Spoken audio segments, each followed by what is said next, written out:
It is Tuesday, April the 29th, and like this couch, our country is now minority red as Mark Carney remains the 24th Prime Minister of this country.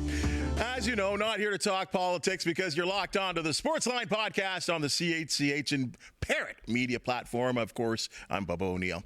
The focus, as always, athletes, executives, officials, teams, and broadcasters who hail from Southern Ontario and are making names for themselves.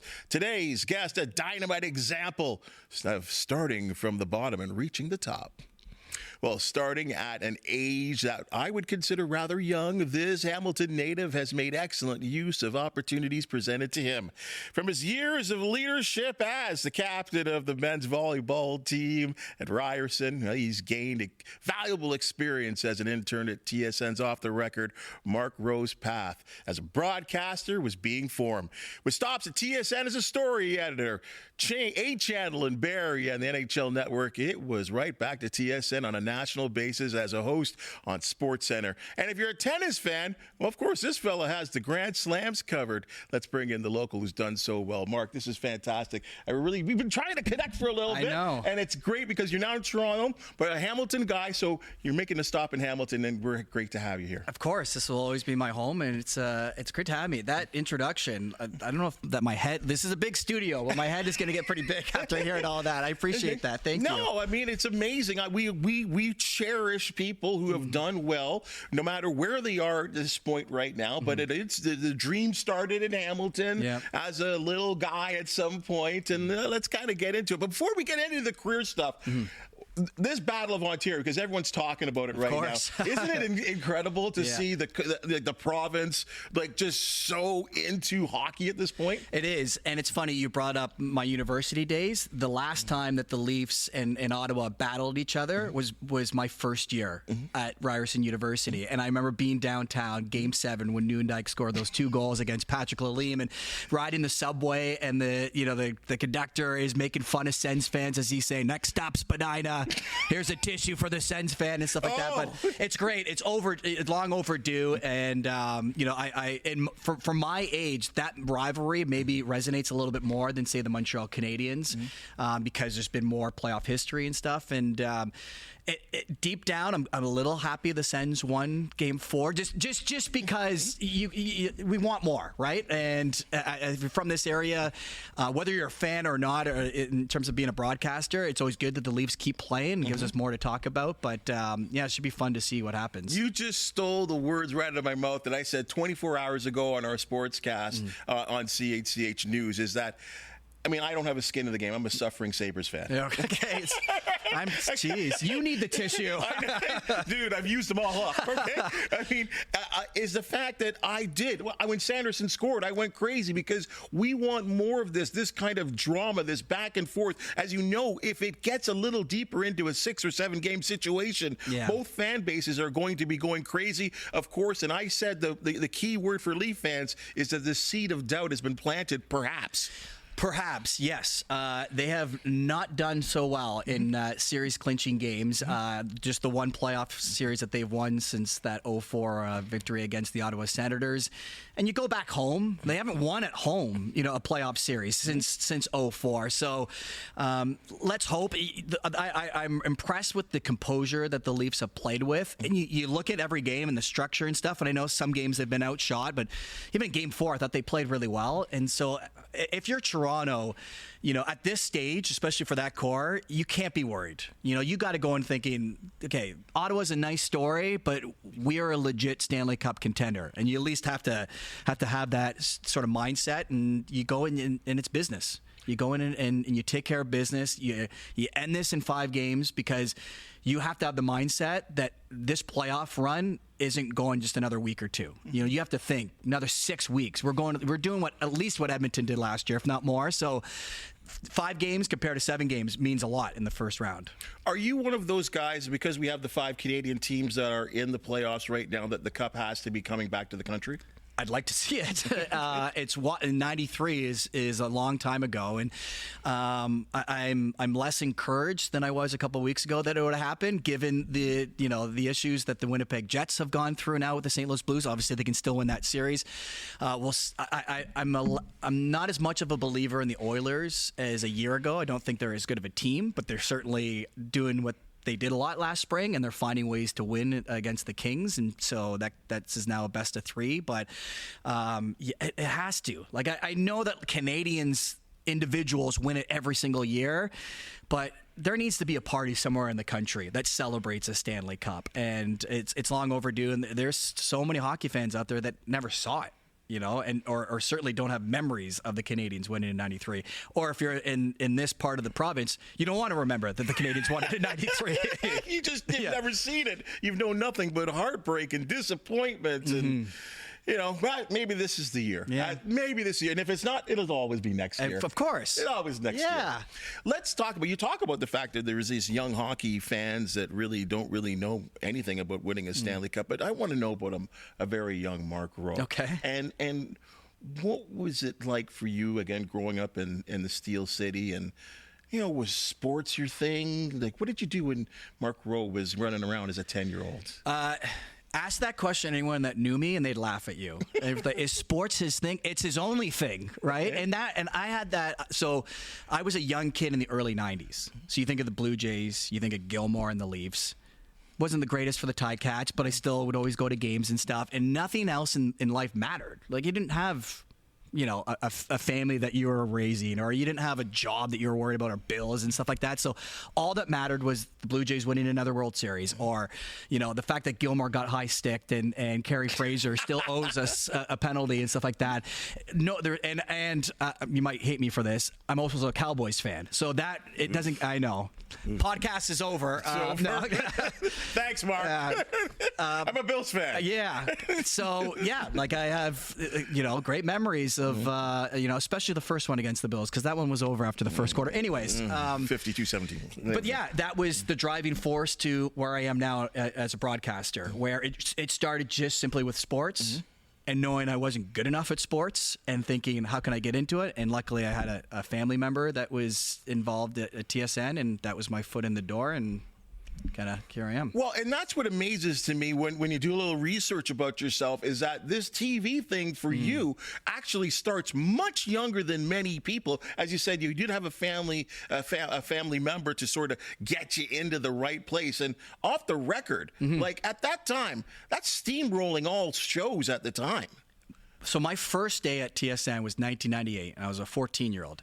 And the show that I walked into was Jackie Chan, who, speaking of the height of the power, that was Rush Hour, Jackie Chan, blockbusters. And so, it didn't matter who the guest was. It was the coolest day of my life at that point. But Jackie Chan was there, and I got to meet him. And I just remember the green room there had, drinks and food and everything, and it was cool. It was also a very difficult show for Michael and the producer Bob Makowitz to do, because English was not as strong as maybe we thought it was. And again, I was 14. Like, I had anything to do with the show outside of being a fly on the wall. But it was very cool. And the next day, the green room did not have the same snacks and juices, because I think we had like an offensive lineman from the Blue Bombers who was in town, and an umpire and stuff like that. But yeah, it was so cool as a 14-year-old to really get that first television experience. Landsberg was a guy with all kinds of character, and he certainly had an opinion, and would direct it, never afraid to speak. What did you learn from a guy like him? So much. Like, you think of the role models that we have in this business, and I have a few of them. I was lucky enough to work at TSN, so you can learn from the best, but he's at that top of that list. And a show like that, very few broadcasters in the business can do it, because it's unscripted, and I saw him formulate stuff in the moment, and it's taken me years, and I'm nowhere close to being able to perfect that the way that he did, but I could see that, where he would see the direction of the show and bring it somewhere else and make it better. And he just had a way to he loved the confrontation, and he was like the least confrontational guy away. Like he was so good to me and so nice, and didn't have necessarily the ego of I'm the star here and you're just an intern. Like welcomed me literally into his house. Like so I learned so much as whether it's the person, whether it's the broadcaster, and then I got the the joy of doing some radio with him, and I would see those wheels move as we're interviewing someone, and he would pick up on things, and he didn't keep, there was always somewhat of a script, but he never kept to it. Like, and one of the best things you can tell a young broadcaster is plan all you want, have your 25 questions, but don't ask a question and then it's on to the next one and you're not even listening to what your subject is saying.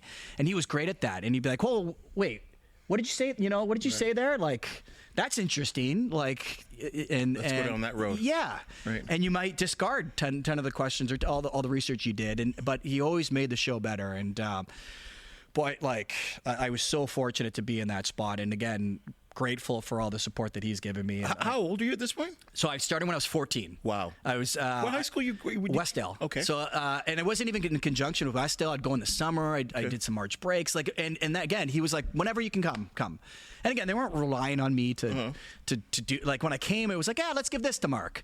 And it was everything from maybe I wrote a little bit of a script to literally I had to walk around downtown Toronto trying to find a mirror that he wanted to use as a prop because Royal Canadian Air Force was making fun of him. And they started the show with him looking at himself because that was the whole thing that he was so into himself. And so he wanted to start. And I remember going to like every Shoppers Drug Mart and I'm like 16 and I don't know downtown Toronto. And I'm like, I might get lost here. Right. And luckily I made it back to, at then it was the Masonic Temple where they were shooting it. And so, I got the mirror in and had to get your guy Thurman Thomas a beer once because that's what he wanted before the show. And just like little things like that you do when you start in this business. It's a beautiful part of the business to be in. You're just so wide-eyed and willing to do whatever. Were you able to and I think we've kind of both reached this point of our careers where we could look at people like that inspired us. Have you been able to kind of tell him, hey, thank you? I have. This is. You have no idea what you did for me, and no one gets more uncomfortable with that than Michael. But yes, I have. He was at my wedding. He's meant so much to me and my family.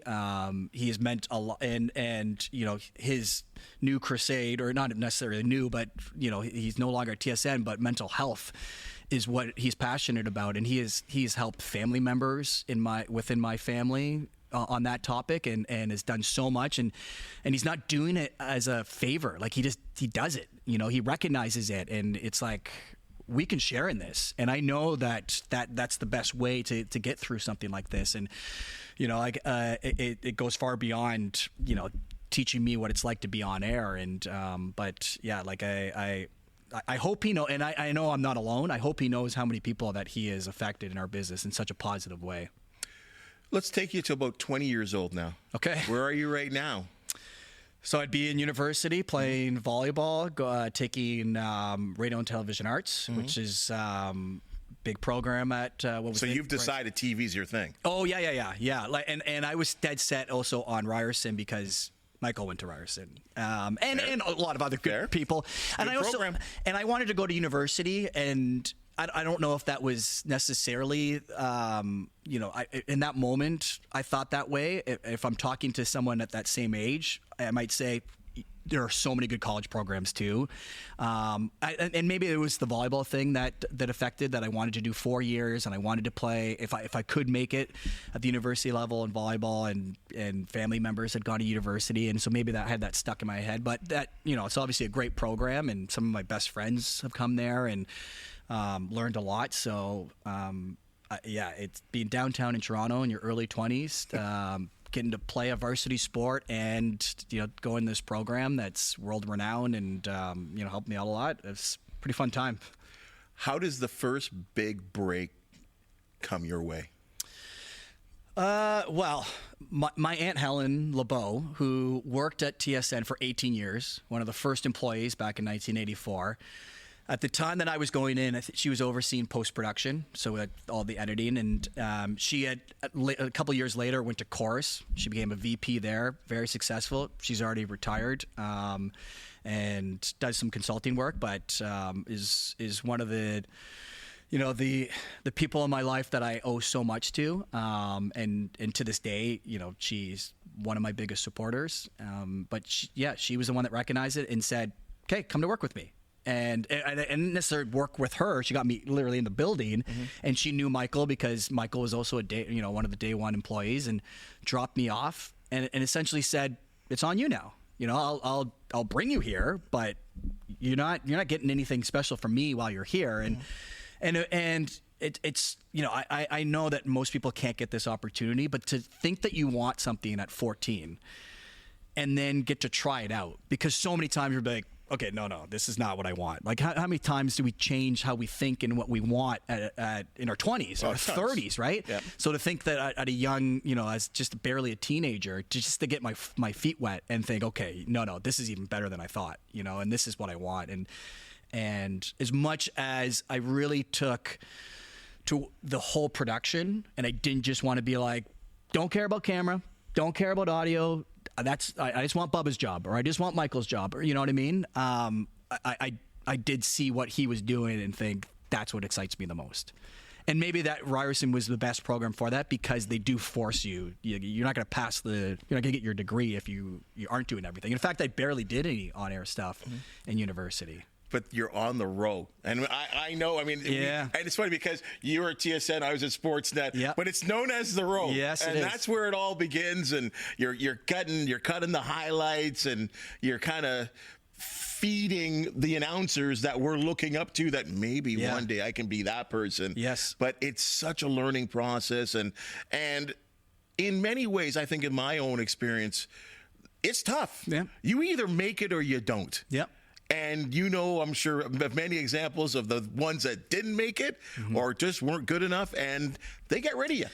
For sure. I've seen it throughout my career where people are in there for a hot minute, or maybe they're there for a couple of years, and they make the right decision for themselves, where it's like, okay, the hours aren't great, and I'm not making a fortune here, and I like it, but I don't love it. Like, I think this is one of these jobs where you gotta love it. Yes. Right? And that comes through with your work as well. And yeah, absolutely. And the amount of times that, like, this is a job of failure, like the amount of mistakes you make and stuff like that, but boy, do you remember those mistakes, and it makes you better. And so, after my first year of university, I was on the road. I was working summers, and anytime, I could squeeze that in with volleyball at the time, which was, a big commitment, but and again, to go back to Michael, I came in for my interview with Ken Volden, who's still my boss. Oh, gosh. And looking at it, he's like, well, Michael and Bob Mackwitz told me I better hire you, so I guess you're hired or whatever. And I was like, okay. And he's like, okay. And I remember showing up, and I was like, I didn't know what I was getting paid and stuff. And someone had to be like, what's he getting paid? And he was like, they yelled like the per hour rate or whatever, which I think is below minimum wage now. And I was like, okay, sure, whatever. Like, my first year, $75 a night. Yeah, that makes sense. Yeah. And I'm driving from Oakville. Remember, Sportsnet at the time wasn't downtown. It was where TSN is, it's in Agent Court. I spent a lot of time. Right? And I'm driving my dad's Buick Park Avenue. Nice. From Oakville. Nice car, but thirsty in fuel. Yes, right? So I figured I was probably pulling in maybe $45 a night. Yeah. Right? But you do what you do to get into the business. Yeah. On air, though. Mm-hmm. And we have this pattern that guys like us can remember, and you can look at many before us where they go somewhere. They go to Saskatchewan. They go to Manitoba. Yours is Barrie. Yeah. What happened in Barrie? Well, it's funny because I graduated in 2007, and my brother was getting married in Vancouver, and I drove across the country with my dad. It was actually more his idea than anything, and he was up for it, and he loves to drive, so I guess it was a big deal. And I went to Winnipeg, I went to Regina, I went to Saskatoon, I went to Calgary. I later applied for a job in Lloydminster. Like, I as you said, that was where my mind was at. Like, I'm probably not going to be in Southern Ontario.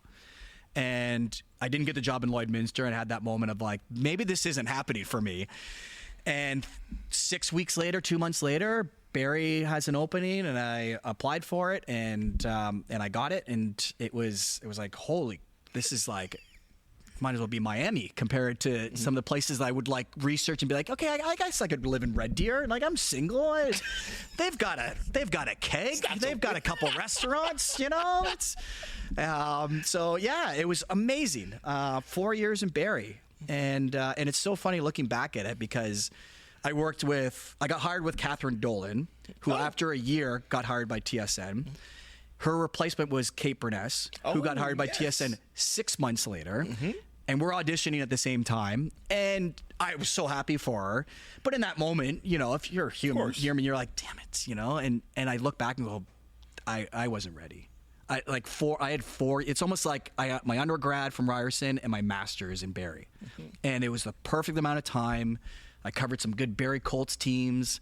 I went live from the arena, no prompter, not even playback.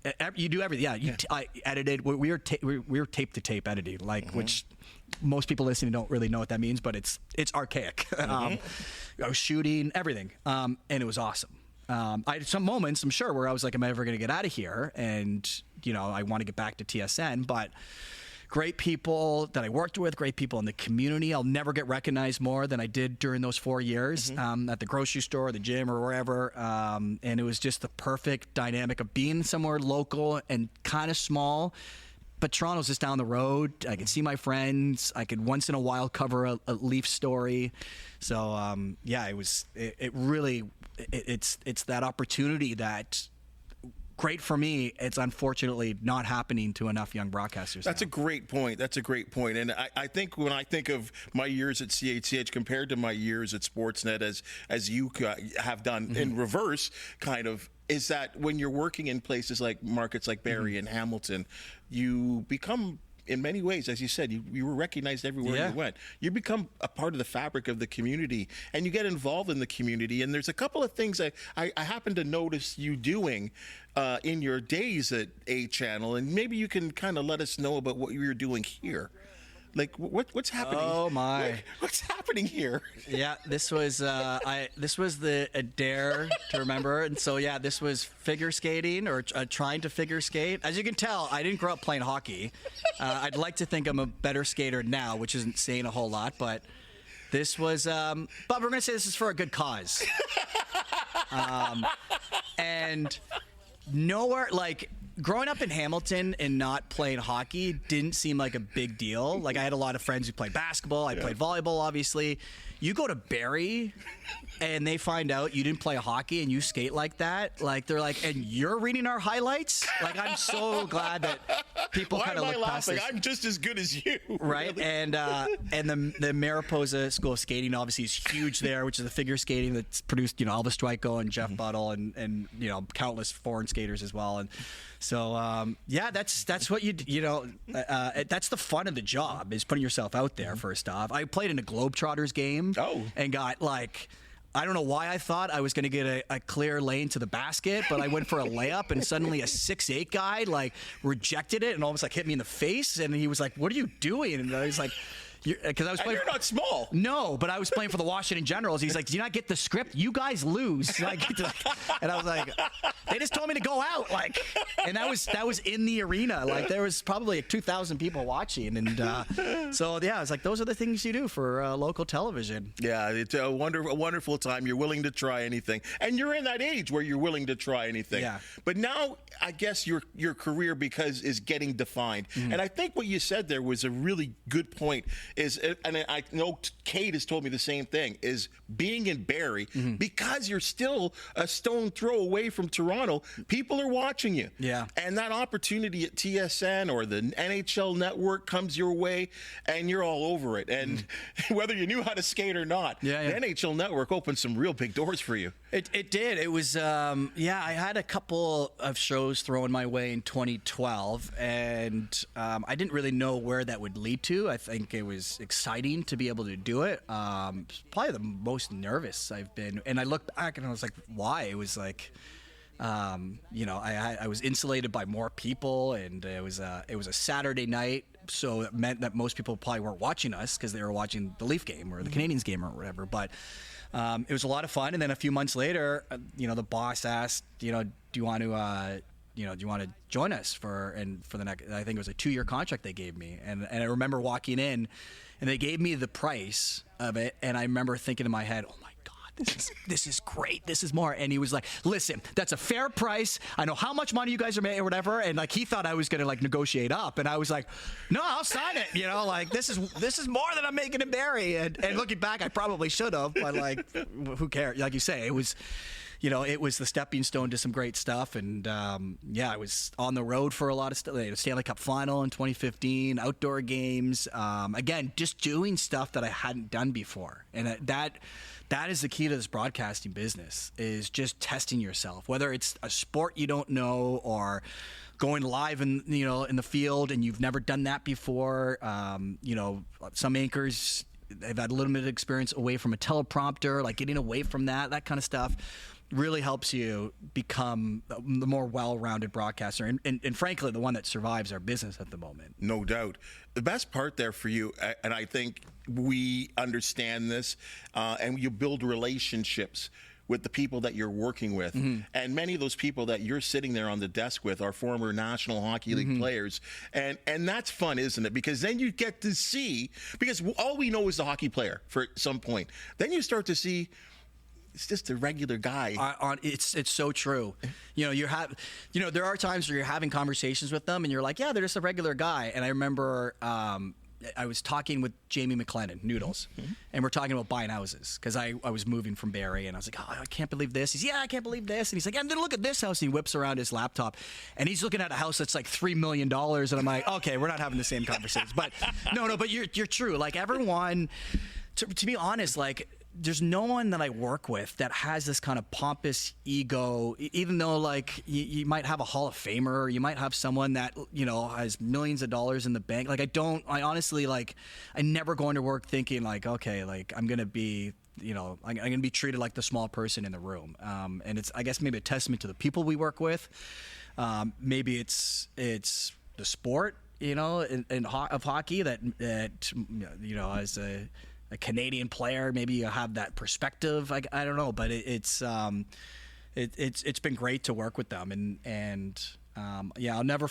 I worked with Jamie my first show, the NHL Network, and of course I'm a nervous wreck, and I'm trying to do a million things, and I'm like, okay, Jamie, like we're going to talk about the Hurricanes power play. You good with this? And he was like this. He was like, oh my God, Whitney Houston just died, and it was the night that she died, and I'm like, and I might actually, yeah, but the Hurricanes power play, like I was like so like tunnel focused, and he's like, yeah, and he was like. He was, he could do it with his eyes closed. He's like, yeah, no problem. He's like, oh, I can't believe Whitney Houston just died. Well, you can focus and on like probably a couple hours later, I was like, yeah, maybe I should have been a little more sensitive to that. But. That's incredible. Yeah. Hey, and when you are at this point of your career now and you're starting to realize you've done a couple of things, right? How do you feel? Like, because self-evaluation in this business is critical. What are you thinking about yourself at this point right now? Well, I want to get better, always, and that whenever I have an opportunity to talk to our bosses about opportunities, it's less like I want these opportunities because I can maybe make more money, or because there's more notoriety in being part of a Leaf game, or being going to the Masters or something like that. It's the challenge of those things. Like I'm not I wouldn't call myself a soccer person, but I've been on some of our soccer broadcasts, and I'm the first one to put my hand up and go like, World Cup, I want in, right? Because that's a challenge, and we're going to be doing some fun stuff, and I know that's going to make me a better broadcaster. And it's those shows where you get a bit of adrenaline, right? Where you kind of feel it kind of sweat a little bit underneath your suit, and you're not 100% sure that you're going to nail this, and that's where I get the most satisfaction. And luckily, the day-to-day job, or say it's a sports center, which I've done hundreds of times now, I still care about how good the show is. And I think the moment where I don't care about it is when I start thinking, okay, these late nights with the young kids at home, what am I doing this for, right? Like if I don't care that I didn't have the best show, or we didn't have the best show, then why am I putting myself through this? Why am I putting my family through this, right? So it's. That's the rewarding part of the job. If you do love it, is that every day you get to perform, and it's not, million things, especially live, a million things can be thrown at you, and you get tested. And sometimes you hit it out of the park. It feels great, and some days you're like, Yeah. still need some work, Mark. I'll see you tomorrow, folks. Yeah. Hopefully I'll see you tomorrow. You know what I mean? And you just said that. This is interesting because you're at this point of your career where you came in there raw, only thinking about yourself, doing your thing to increase the value of yourself as a broadcaster, your knowledge. But now you're at a different part of life where a wife, kids, and you've talked about this. If you're going to be in the sports business, and folks, if you're going to be in the sports business, if you think you're going to be walking out of here at 9 to 5, it doesn't work that way. Right, or work in sales or something. Or, exactly. Yeah, a desk job. But the combination of the two, I haven't done it. I don't have kids. Yeah. And I master and appreciate someone like yourself that it has maintained a marriage and kids and stuff like that. It's difficult, isn't it? Certainly have to find the right partner, someone that is on board with it, and there's no hesitation on their part. Which I have an amazing wife, and she's never once complained about my job, even though there's moments where I'm looking at her close, I'm like, you hate this, don't you? But she's never said it. But you work. I go stretches of 17 days in a row, 20 days in a row, because you're doing the Olympics, or you're doing, the Wimbledon, or I'm in New York for the U.S. Open, and we were literally having a kid at that time, and it was like, okay, we just had a daughter. See you later. We'll get some help from family, and those are tough, and so absolutely, and I've always said yes, and I try to always say yes in our business, because I don't think that I have the luxury of saying no. I don't think I'll ever get to that point. But I do ask myself, is it worth it that I'm going to be away for these hours, and I'm going to be away for those moments with my kids, and it's probably going to get tougher and tougher as they get older and they get into. Whether they get into sports or they get into, music or whatever hobbies that they get into, and is it worth missing a game or a recital, or how can I work around that? And these are all the things that you don't deal with when you're a bachelor, and you're just like, yeah, sure, I'll be there 2 a.m. No problem. Yeah. You've worked, and we talked about the players aspect of it too, but you've also worked with some outstanding broadcasters. Yep. I will always say this as a guy that even spent over a decade at Sportsnet. TSN has always been the premium. It has been the place where people want to get to. You've worked with some outstanding, as I said, insiders and that kind of stuff. That's one thing, but also broadcasters. Yeah. And when you do SportsCenter, for the most part, especially in the nighttime version, you're working with someone. What kind of pleasure is that when you're sharing the desk with someone? It's great, and again, there is the challenge of, at least in my position, working with someone different on a night-to-night basis. We've had teams in the past, and you still see that a bit, but certainly in my position, a show with Jennifer Hedger is different than a show with Jermaine Franklin, and a show with Glenn Sheeler, and I can go on, and they're all great, and they're all talented, but they all have their different things where that they'll play off of this a little bit different than others, and and you get and it helps getting to know them away from the job itself, and over time I've been able to do that, but there's a certain mood to the show that you're going to do, and you're brought at like nighttime Sports Center, and the legend himself, R.I.P. Darren Detition, right? And I wrote for him. I don't think anyone's done that type of Sports Center with the highlights better than him. Certainly the way he is, and the way he did it. And I went from writing highlights to him to being his sidekick and just being along for the ride. Right. And not getting in his way. And he never, and believe me, he never treated me that way, but I knew like he's the show, right, and my job is to support him in any way I can possibly do it. And he was great. He was always supportive, never hung you, anytime that if you're maybe struggling with something, he'd be jumping in, and he'd be your safety blanket. So, he was the ultimate example of like, okay, this show is going to be a little different tonight because it's with him. And I know he's excited because, playoff hockey, he could be excited about everything, but, playoff hockey, and, he would be, it would be like his first show. He had that kind of energy. It reminds me, for myself, working with a guy like Mark Roe.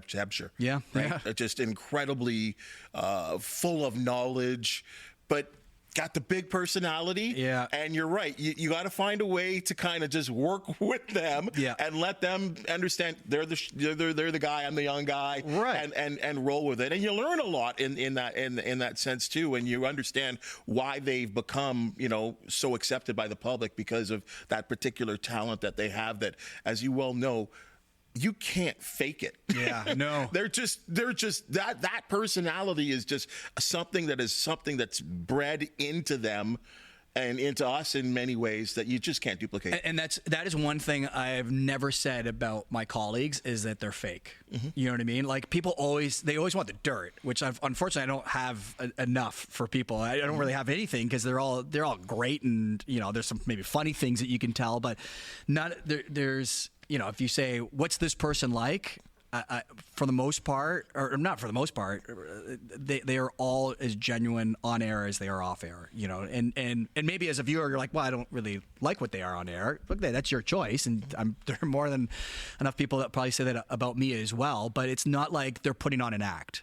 Like Dutchie did not put on an act. Jen does not put on an act. Duffy does not put on an act. They're those guys. Sure, you bring your voice up a little bit, you bring a little more energy, but it's not this the whole facade of like once they get into their makeup chair and they're like, don't talk to me, you know what I mean?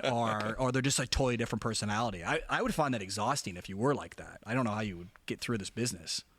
One of the things you do, which I think is just so outstanding, and you talked about this earlier, is the fact of being off the cuff, learning as a broadcaster to not just read the prompter, use your knowledge, research, and that's your tennis coverage. It's fly by night. It's fly off the seat of your pants. A match can end just like that. Can you talk? And we go back to that time thing. The French Open was that 5-6 hours difference. Wimbledon, right? U.S. Open, goodness, which is great. Like Australia, that's the other side of the world. Yeah. When you're working those gigs, can you talk to me about what it's like? And the neat thing is you're focused on one sport. Yeah, and that's maybe the one benefit is you're laser focused and stuff just becomes ingrained in your mind where and you kind of need it because you're so exhausted in a way. But yeah, you're not getting the proper amount of sleep. You never will. Yeah, French Open, you're on the air at 5 a.m. Wimbledon is a little better. It's at 6 a.m. Australia, you go on the air at 7 p.m., which is 11 o'clock a.m. the next day there, and then you could go all night into the, you wake up in the morning and there's a match going on. And then the U.S. Open, you have these, like I've had these great memories of, in my career of being there at midnight, 1 o'clock, 2 o'clock, and we will be back at 9 a.m. tomorrow because we have to, because we're going to be back on the air. And, but yeah, it's, like you said, it's one of the unique things about tennis that a match can end at any moment because of retirement. Like a few years ago, Felix Auger-Aliassime beat a somewhat unknown Carlos Alcaraz at the U.S. Open, and we were not in position to walk out into the court to do it because they were only in the second set, I think, and Alcaraz pulled the shoot. And my first year was the year Felix had the heart issue against Shapovalov. I was about to do an interview with Vasek Pospisil on court, and we had to book it to that that court and do the interview with him, and I didn't know why the match ended because you're trying to follow on Twitter or whatever, and suddenly a match ended and you're finding out it's a heart issue, and so you kind of get around making sure you're telling that story without really having the proper information. So it's I've had some really cool nights, and again, you finish it and you have that adrenaline. No it's doubt. wild. You've had, again, you talked about the fact that you've done the desk and you've also been on site as well. Yeah. Is the Bianca Andreescu run 2019? Is that a highlight like for you? I go back and forth between that year and the Layla year because the Layla year, she probably provided a better story en route to it. Like ESPN, I'd be in my hotel room and have SportsCenter, and they would have Layla Does It Again coming up, where they didn't necessarily do that for Bianca, and maybe that was because Serena was in the tournament, and everyone was expecting Serena in the final, which she got there, and Bianca won. But we also had the desk there, so I literally was running from a court to do an interview and then back onto the set, and we would have an ESPN analyst waiting for me to recap Layla upsetting another big player. And like, how could this player, this teenager who no one said was going to do anything at this tournament, pull off another win? And Felix did well at that tournament too. So, it's tough to top Bianca beating Serena in the final, and having those great moments. But those two I go back and forth with as well. And again, it's the skill set of getting to do both of them. And I'm so grateful for that opportunity to be there. Where are we? Like, it's funny because I have been since being a kid. I love tennis, and I felt like, oh my goodness, we're in for a decade of just enjoyment of Canadian athletes. And I'm not saying maybe I can say they're underperforming. Yeah. If that's fair. Is that fair? Absolutely. Is that fair? And it's funny because you're struggling with the right words, because I do too. Because everyone asks me what's gone wrong or what's happening, because first off, we got probably a little greedy and thought, okay, Bianca won a Grand Slam at 19, so how many is she going to win? Yes. Was the question. And I said it too. And I said, and of course, you got to go on air and you can't tiptoe around. So at the moment, for sure, I said, she's got the makings of doing this multiple times. She had the game. She just beat the GOAT, in her stadium. Why the run up to it with the Canadian Open and Indian Wells. Indian Wells, yeah. All she did that year was win, right? So why wouldn't you? Felix, the guys on tour called him the chosen one, right? And so when you have that bar, fair or not, and you're not winning majors and you're not world number one, then sure, and I'm sure in a truthful moment, he would probably say to you, yeah, I expect to do more than what I'm doing. I've had some good moments in my career and I still believe in myself. But the answer to what's going on is it's a loaded question, because there's injuries and there's timing of things and there's plateauing, and it's a weird, it's the psychological part of it. You can go on and on and on, and some of them maybe have more significance than others, but I think that they're all relevant to the Canadians. And I not to say like I expected all of them to be winning, but collectively I would have thought one would have picked up where the other dropped off, and vice versa. And and they're still relatively young, so it's not to say we're writing them off. Great point. But yeah, like every time I think, okay, so-and-so's, back on track, this looks like a good result, then they, something comes up, and it's I'm sure frustrating for them. It's frustrating as a Canadian tennis fan. We've got some young blood coming in, when Vicky Mboko, Gabriel Diallo just won today against Cameron Norrie. So, he's a guy who's 6'8", and he's got a ton of potential. It took a different route than the other guys did. But, tennis as a whole, in this country is doing a lot of good things. And I think in the long run, we're going to see more and more players who are consistently on tour. But this was the golden generation, or at least should be the golden generation. And I think if there's 4 majors in a year, I would have said at least 2 or 3 we'd be seeing a Canadian in a semifinal or a quarterfinal, and maybe once a year or once every couple of years in a final and winning a Grand Slam. I'm right with you. Right? That was kind of my expectation. I'll be honest with you. I thought there was I kept thinking, are we going to get to a time where we could actually watch, if not a Grand Slam, a 1,000 or a 500 tournament where, Felix is playing Dennis? Yeah. I go back. So 2018 was the first year I went to the U.S. Open. And that was the year Felix had the heart issue, and they had to face each other in the first round. And they had this really great moment because they're friends, and they embraced each other and they hugged. And Felix is crying, and Dennis is there for him, consoling him. And Dennis said to him, "We're going to be back, and we're going to be back in a final." And I was like, oh my God, Nike's going to be all over this. And like they're going to market the hell out of this. And everyone bought into it for sure. And it could still happen.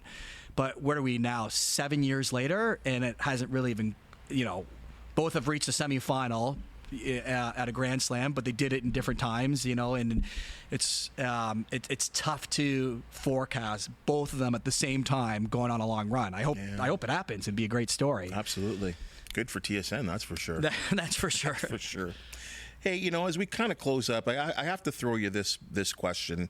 And because you've traveled the whole length of this business and still many more years to go for yourself, but where are we in this business right now? I'm near the end, and I get asked this question, and it's something I really have to give serious thought to. Technology is changing so quickly. Our habits have changed from when we first got in the business. But from your standpoint, where are we? Where's a place like TSN, Sports Center? Where do we go from here to remain relevant, right? Especially as television as the number one source of sports? First off, I hope you're not ending your career anytime soon, because you do a great job here. Thank you. I think this station matters a lot to me as my hometown, and I would say the same thing about Barrie being there for 4 years. And I think the local news, local sports coverage that everyone does is really important. And while there are fewer opportunities for people to get to where I am now, and that's how that was the path that I took. There's more ways to get your reps, and there's more ways to get your stuff out there. And for a place like TSN, they're taking more chances on young people because they have to, right? And you're seeing more and more people who are probably a little greener than they were 10, 15 years ago. In terms of the industry, everyone's got a theory. The one that you hear a lot of times is adapt or die. And whether that is, you look at studios, and there are far fewer people in the studio than there were before. Far fewer people in the control room. There are people doing 3 or 4 jobs that, and that have trained themselves. And they've trained themselves at the age of 60 when they've been in the business for 25 years. And I think there's a lot of people making choices of, goes back to what I was saying. Do I really still want to do this? Am I still passionate about this? Is it still worth it? I'd like to think that, people there, especially sports, there's the communal aspect of it, of getting around and watching a game together and watching it on TV. And I know we can all watch highlights on our phones, and we can, we're on social media, but I think nothing beats live television especially when it comes to sports. Or a night like last night with the election. Sure. You want to be there, and a lot of times you want to be there together, whether it's at a bar or a restaurant or someone's home. So I think that always gives me the optimism. There's always challenges. There's challenges with who owns us and the bottom line and what are we spending money on. And everyone is constantly being looked at in terms of why are we spending money here. And just like, well, we've always spent money there. Well, that's not a good enough reason anymore. And so I would still say that the people that love doing this and are working hard and are succeeding are the ones we're still going to be seeing in 10, 15 years. And if this is what you really want to do, then nothing that's happening in our business should scare you from it. I think the best part when I think about you and your career and what I've observed from the outside and what I've now learned a little bit about yourself is versatility. And whether it's you doing rugby, whether it's you doing the Olympics, tennis, Sports Center, NHL Network, your ability to go live from an event, be at the desk and be the face of a network. You've done so well. We're incredibly proud.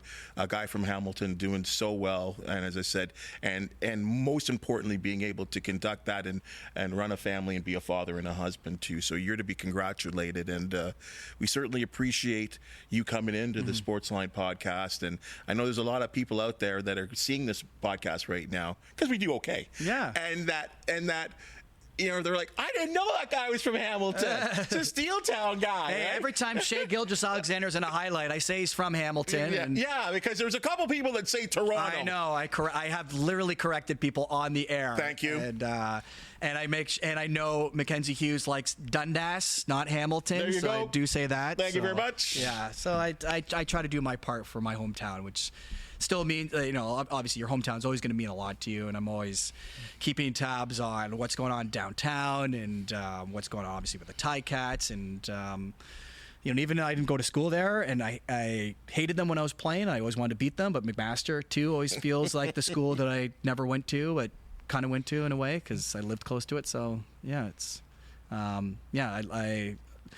for all the great. I love defending this city, and because people, especially in Toronto, love to roll their eyes at Hamilton. And beautiful spot in Hamilton. Show me, and I'm like, okay, I'll show you, and tell them to take the 403 when they drive to the stadium and not the QEW. Exactly. Yeah, for sure. Yeah, absolutely. That's all. You know what I'm talking about. Yeah.